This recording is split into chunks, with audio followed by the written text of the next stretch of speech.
Ella es entrerriana, fue campeona mundial durante muchos años en aguas abiertas y está con nosotros. Es un honor tenerla aquí a Silvia Dalotto. ¿Cómo estás, Silvia? Buenos días, bienvenida. Buenos días, muchas gracias por la invitación. Feliz de estar aquí con ustedes. Muchísimas gracias, un placer. Y de casualidad te encontramos en Paraná y en Argentina. De casualidad. Sí, sí, viajo bastante por trabajo fundamentalmente, pero sí, por suerte puedo compartir este rato con ustedes. Muchísimas gracias. Estás en los Juegos Olímpicos, estás ahí en la organización, ¿no? Yo trabajo en el Comité Olímpico Argentino, que es una ONG, o sea, es una organización civil que no depende del Estado y que precisamente tiene, una de las misiones es enviar las delegaciones a los distintos juegos, ¿no? Juegos Olímpicos, Juegos Panamericanos. Yo trabajo toda en el área de capacitación, pero sí, trabajo hace ya 15 años en forma rentada y estoy involucrada en esto desde hace más de 20 años. Qué bueno, ¿no? Bueno, y una manera también de seguir haciendo lo que te gusta desde otro lugar, o por lo menos seguir conectada con lo deportivo y con la gestión, que debe ser muy engorroso también. Sí, es esa parte que el deportista muchas veces no sabe que también tiene que afrontar. No ve, sí, la tarea del dirigente, ¿no? Claro, que muchos dirigentes, exacto, a la gran mayoría, son voluntarios y que dedican su tiempo fuera de su familia, fuera de su trabajo. Bueno, yo soy empleada rentada, tengo la suerte de poder vivir de esto, que me gusta.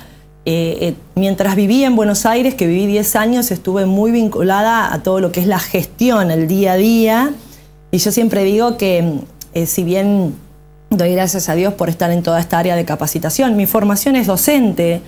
Yo estudié el profesorado de matemática y física, di clases a las escuelas en Paraná durante 10 años, tengo una licenciatura en educación, pero también tengo una maestría ejecutiva en gestión de organizaciones deportivas olímpicas. Entonces, bueno, tengo este mix de haber vivido el deporte, de haber sido árbitro de la Federación Internacional, de tener formación docente. Y a veces, viste, la vida sin planearlo demasiado te va llevando por distintos caminos y terminás haciendo este tipo de trabajo en donde básicamente hoy me dedico a las capacitaciones, que tienen dos pilares. Una, la que es la promoción de valores a través del deporte, y la otra es la formación de dirigentes deportivos a través de todos los cursos que tienen que ver con la gestión. Silvia, nadás desde muy chiquita. ¿Cómo nació esa inquietud por la pileta, por el agua? No sé dónde comenzaste a nadar, si en el río, No. Mis padres, mi mamá me enseñó a nadar. Mis padres, tengo dos hermanos varones mayores que yo, y ellos bueno, hacían natación, probé distintos deportes, en un momento me dijeron que eligiera uno, porque mis hermanos nadaban, probablemente elegí la natación, y bueno, y era, siempre lo cuento, era la peor nadadora del Club Atlético Estudiantes, la peor, hasta que, pero de verdad, era la peor del equipo, hasta que llega a Paraná, cuando yo tenía 10 años, Luis Díaz, que era de Córdoba, que fue un gran entrenador. Y bueno, siempre digo, lo que Dios no me dio en talento, me lo dio en voluntad. Entrenaba muchísimo, él era muy exigente, muy exigente.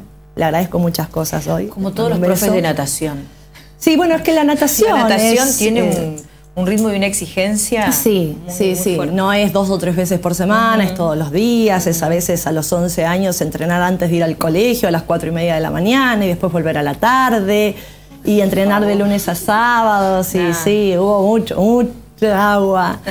Hay mucha agua en este lomo. Hay mucha agua. Y además no era talentosa, con lo cual tenía que realmente entrenar. Soy un poco como el Vilas, ¿viste? Del tenis. Bueno, claro, yo tenía que entrenar mucho para poder tener resultados. Y bueno, y la vida así fue llevándome por distintos lados. Hoy voy a nadar, claro, nado un rato, no entreno, pero ya se transformó en una necesidad física. Claro. El tema del agua es... ¿Cuál es el talento en un nadador? Y mirá, como en todos los deportes, viste que hay un chico que le das una pelota y sin entrenar demasiado te hace una flor de jugada en básquet, en rugby, en tenis, en lo que sea, y hay otros que tienen que estar 1000 horas practicando el mismo movimiento para que les salga. En la natación pasa lo mismo. ¿Pero pasa por el movimiento, la velocidad, o la velocidad tiene que ver con...? No, pasa desde la composición corporal, viste, la genética que traigas. Seguramente si tenés padres que fueron muy buenos nadadores, y bueno, algo de carga genética en eso tenés. Mis padres no eran deportistas, hacían deporte, pero nunca fueron deportistas. la flotabilidad en el agua, la forma en que te enseñaron a nadar. O fíjate que así como no hay dos personas que caminen de la misma manera o que corran de la misma manera, no hay dos personas que naden iguales. Aunque hayan tenido el mismo profesor, les hayan enseñado la misma técnica. Entonces, bueno, en la disposición mental, vos sabés que hay gente que no tiene tolerancia al esfuerzo o al dolor o a la falta de oxígeno, y hay otros que somos como más duros. Entonces, por decirte, cuando yo nadaba el circuito mundial de aguas abiertas, yo llegué a nadar 11 horas 40 en agua de 14 grados. Wow. En esa época no se permitía traje de neopren, no se permitía gorras de silicona, nada. Claro. Claro, la gente a veces me dice, uy, qué delgada que estás hoy. Y bueno, pero cuando yo nadaba en agua de 14 grados tenía que tener 8 kilos más de los que tengo encima, hoy. ¿Y por qué? Porque es como las ballenas, ¿viste? Claro, la grasa es lo único que te da. Ahora, yo sabía que si yo en agua de 14 grados, mis rivales alemanas dejaban de ser rivales, porque no toleraban el frío, eran muy magras, y a la hora y media, 2 horas, abandonaban la competencia. Y eso no solamente es un tema físico, también es, ¿viste?, un tema mental. Entonces, bueno, viste, la naturaleza te da por un lado y te quita por el otro. Y en cuanto a lo mental, ¿tuviste quien te pudiera guiar? ¿Hubo un psicólogo?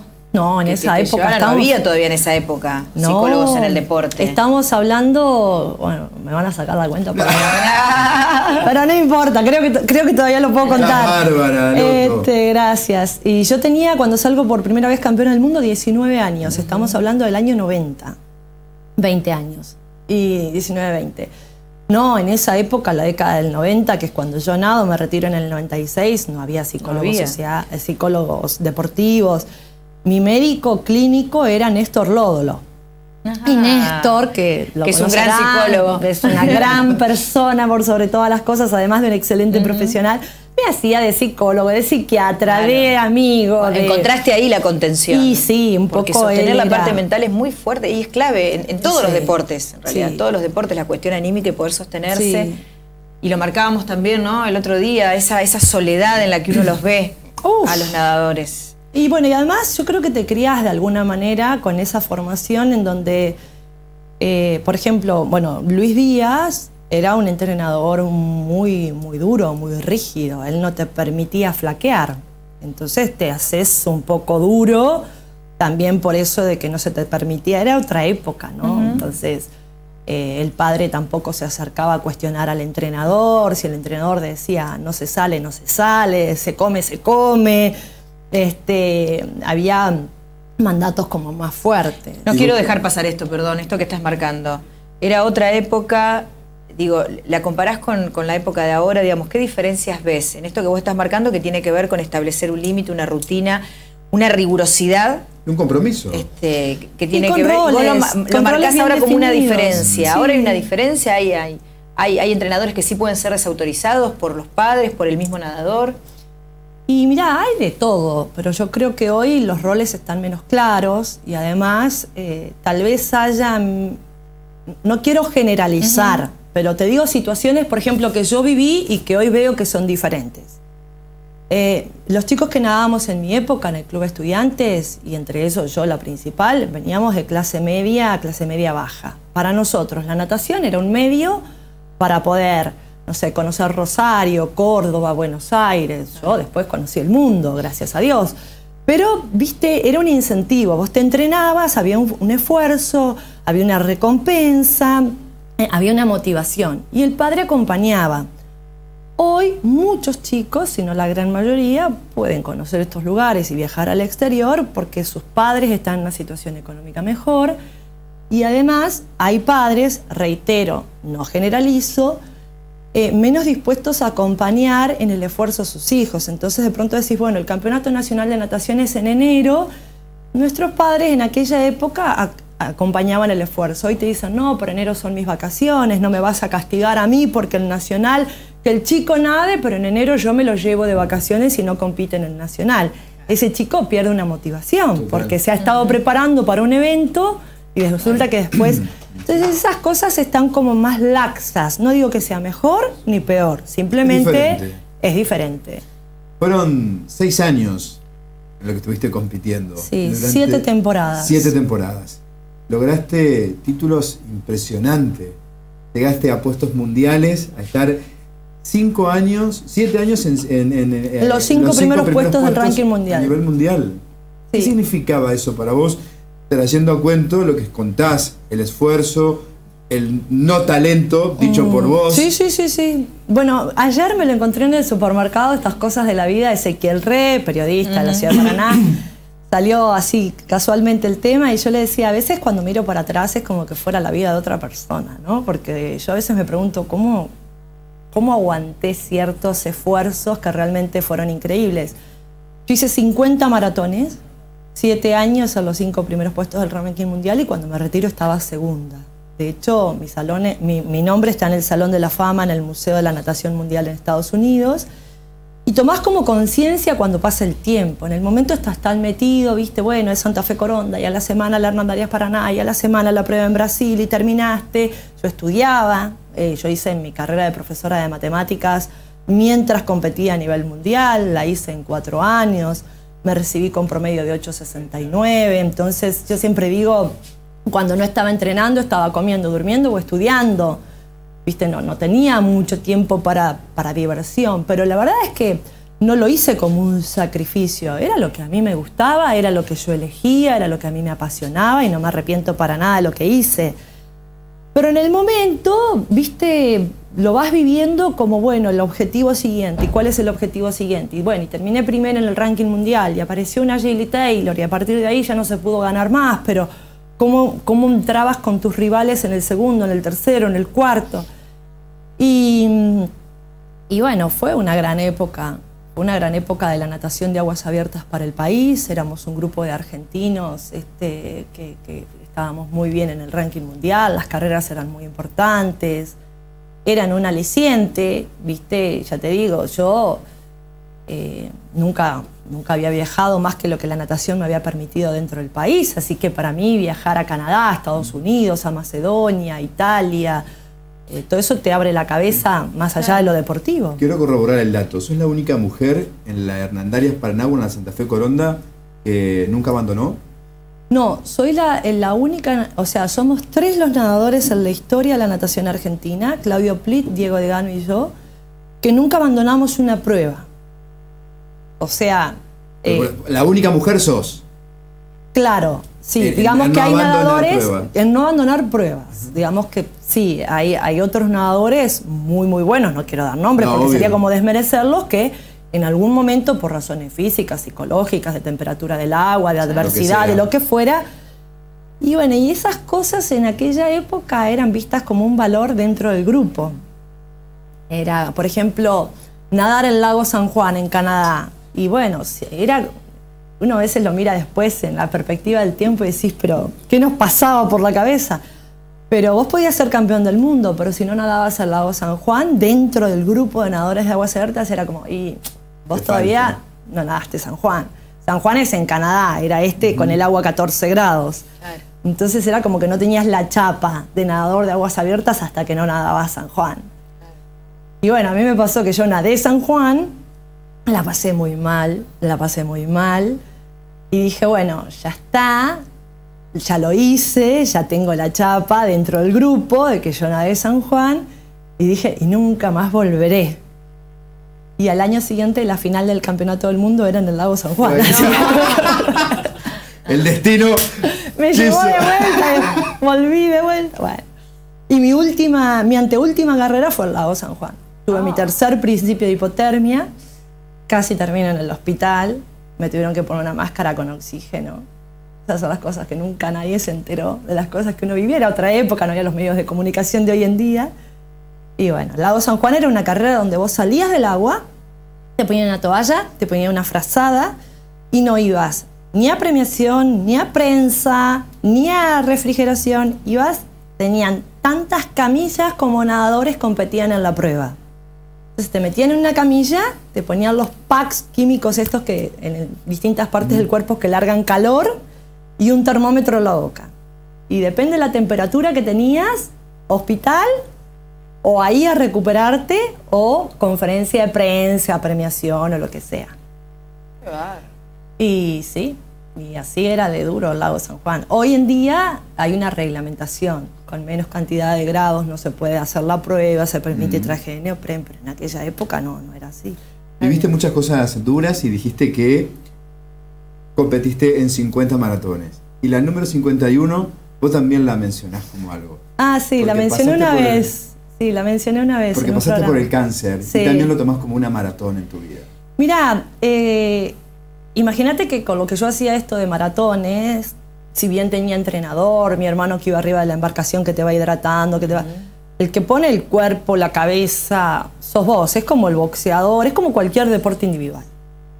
Y cuando empecé a trabajar en el Comité Olímpico Argentino, quien es hoy el gerente, que es un gran amigo mío, que se llama Carlos Ferrea, que él viene del handball, me decía, sos muy nadadora, tenés que trabajar en equipo, tenés que aprender a trabajar en equipo. Y bueno, yo hice muchos esfuerzos, y los sigo haciendo, por trabajar en equipo. Porque la vida es en equipo. Y de pronto fui a un control de rutina, de esos que esperás que te digan, cáncer de mama tuve. Esperás que te digan todo bien, venía a buscar los resultados dentro de una semana, te veo dentro de un año, y esperando eso me dicen, no, acá hay algo.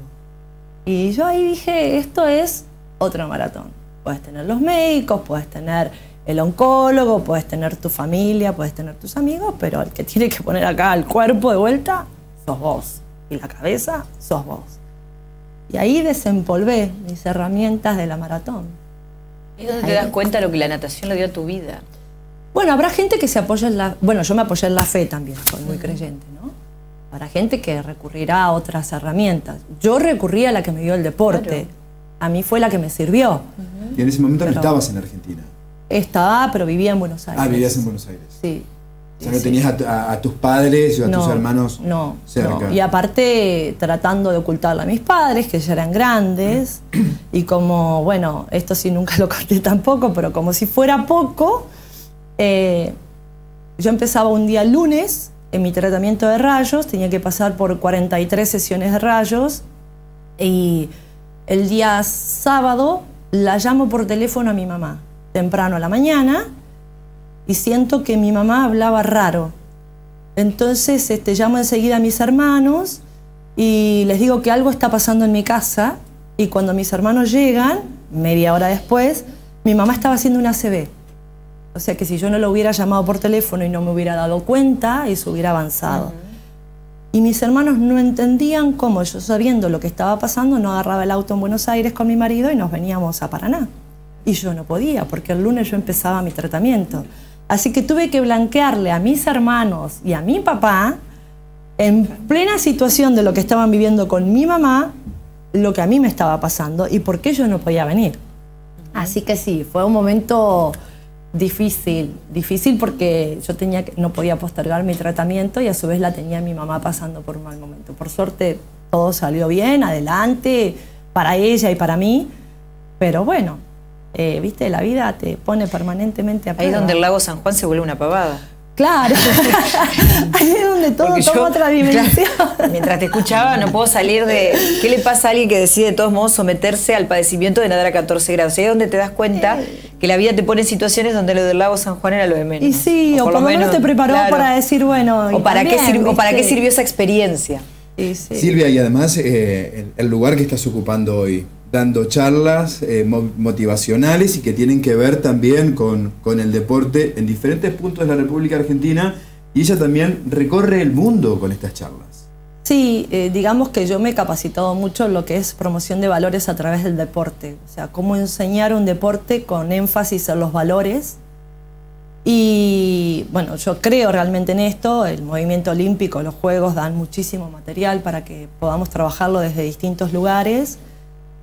Y me he transformado de alguna manera, bueno, soy la directora de capacitaciones en el Comité Olímpico Argentino, pero también en una referente a nivel del Comité Olímpico Internacional, que tiene sede en Suiza. Entonces, no solamente doy clases en Suiza, sino que desde Suiza me mandan a distintos países a dar conferencias. Nunca hablo de la natación, yo no hablo de mi vida, digamos, sino que hablo de lo que es hoy mi profesión y de las cosas que hacemos con el Comité Olímpico Argentino. Está bien, pero con un respaldo y un backup. Y sí, porque cuando lo viviste también te da otra autoridad, ¿no?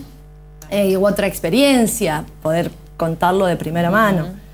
Y bueno, me envían o me solicitan de distintos países y allá voy. En los deportistas de alto rendimiento hemos tenido la oportunidad de dialogar con muchos. ¿Hay tiempo o posibilidad o en algún lugarcito de la vida para la emoción, para el llanto, para el quebranto? Personas decir no puedo más, no aguanto más. Y hay más para eso que para el triunfo. Hay más de eso que de las buenas. Porque la carga de entrenamiento diaria, las presiones, las frustraciones son más que los triunfos los que tenés en la vida deportiva. O sea, el deporte te enseña la resiliencia todo el tiempo. Entonces, yo te diría que sí, claro, he tenido grandísimas alegrías, momentos inolvidables en mi vida deportiva, pero también he tenido muchos dolores y eso es innegable. Y todo con el tiempo toma su relativa importancia. Por decirte, también, hoy es mañana de confesiones, me parece, en este programa. Estoy contando cosas que nunca conté. De eso se trata este programa. No, pero está lindo poder, qué sé yo, contar de algunas cosas que uno, en mi época de deportista, porque para un deportista es importante, yo moría por ser elegida la mejor deportista del año. Moría por ser elegida. Y era campeona del mundo y hacían, bueno, un montón de cosas y nunca me eligieron la mejor deportista del año. Fíjate vos. Entonces, me acuerdo en una oportunidad de estar en el Teatro 3 de Febrero, se acordarán que en aquella época, bueno, hoy también, pero con televisación en directo, que llegara el momento de que iban a nombrar el mejor deportista del año, que la cámara me enfocara a mí y que nombraran a otro. Imagínate situaciones como esas. Sí, claro, te puedo decir el año y todo. No quiero decirlo porque no quiero desmerecer a la persona que lo ganó. Pero situaciones tan duras como esas, en ese momento eran muy duras. Y al día siguiente, a las 6 de la mañana, tener que ponerte la malla, la gorra y las antiparras, pararte al borde de la pileta. Y yo no te puedo decir, yo tengo la imagen de lo que significaba volver a empezar. Y bueno, y hoy por hoy nadie se acuerda, creo yo, si fui elegida o no la mejor deportista del año de la ciudad de Paraná o de la provincia de Entre Ríos.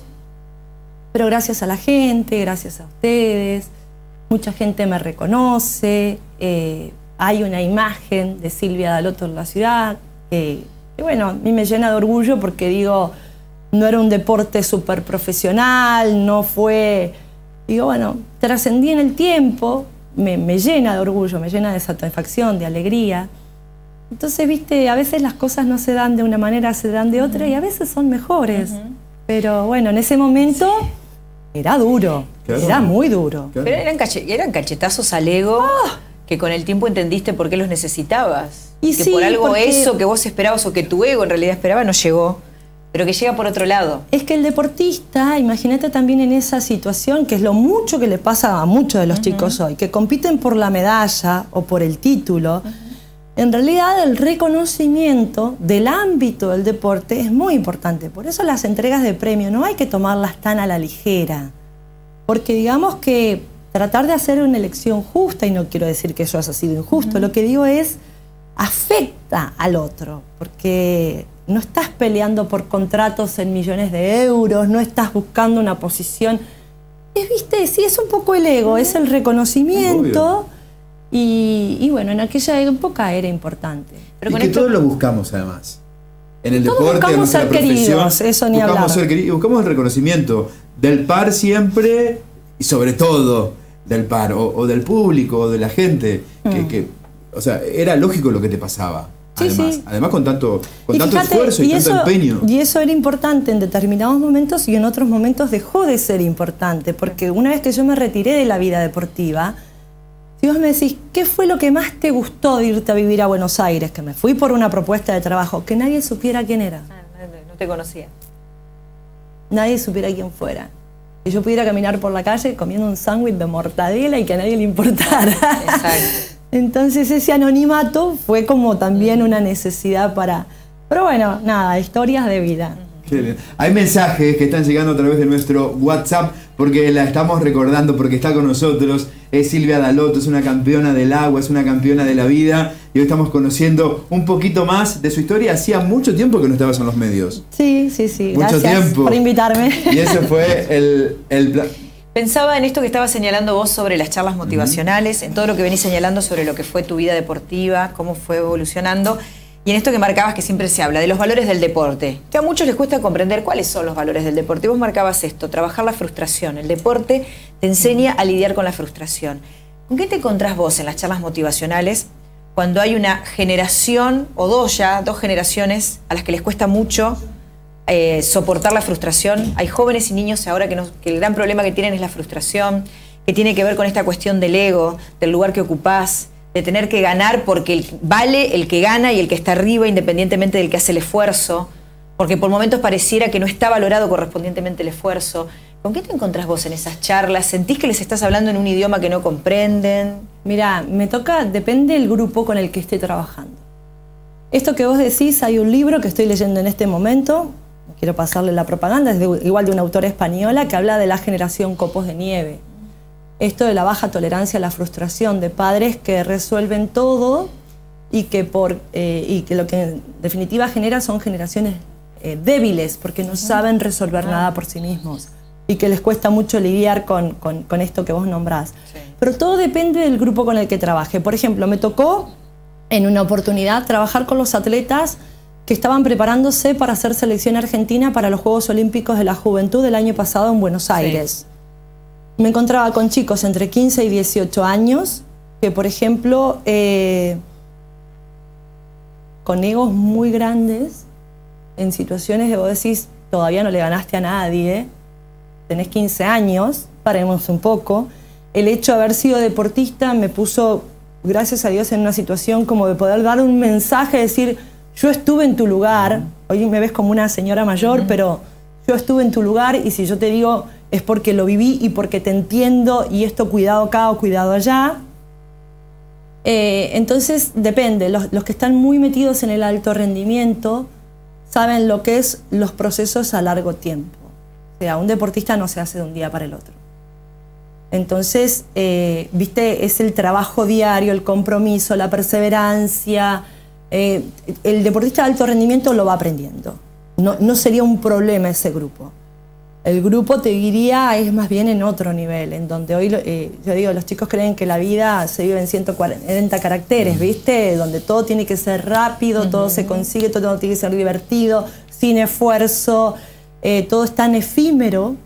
Y vos sabés que hoy hay una generación de chicos entre 20 y 26 años que en muchos casos están medicados por ansiedad. Sí. Porque la vida real... Claro, porque la vida real no va al ritmo de lo que es la vida tecnológica, ¿no? Que no todo es tan simple ni tan fácil, entonces ante los primeros tropiezos o frustraciones viene esa sensación de fracaso como, bueno, lo hemos visto la semana pasada con el suicidio como única salida. Entonces, por eso yo creo mucho que el deporte, no digo que es la única herramienta, pero sí es una herramienta súper valiosa, porque solamente a través del deporte vos podés lograr que un chico vivencie que las cosas no se consiguen de la noche a la mañana, que hay que tener una disciplina, que hay que dormir, que hay que comer apropiadamente, que hay que hidratarse, que hay que entrenar, que tenés que esforzarte, que tenés que comprometerte. Otro tema que estamos trabajando mucho en determinados niveles es el uso responsable de redes sociales, y eso lo trabajamos con entrenadores, por ejemplo, porque el Comité Olímpico Internacional tiene una política muy estricta que si un deportista está en los Juegos Olímpicos y postea de manera discriminatoria por raza, por religión, por color de piel, por lo que fuera, en contra de otro deportista, automáticamente es eliminado de los Juegos. Igual que si se hubiera dopado positivo, si le hubiera pegado una trompada a un árbitro.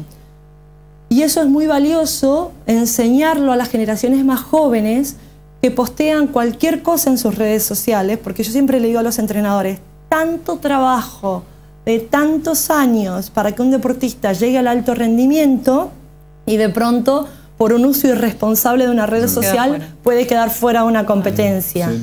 Y eso lo estamos bajando ahora a través de un programa de capacitación online que tenemos 2.300 profesores que trabajan en las escuelas de iniciación deportiva y que trabajan a nivel de escuelas, de deporte para todos, de polideportivos, de clubes, cómo hacer un buen uso de las redes sociales, cómo usar las redes sociales a través del deporte con contenidos positivos y también que tomen como ejemplos. Por ejemplo, analizar las redes sociales de un Emanuel Ginóbili y fíjate cómo postea y qué postea.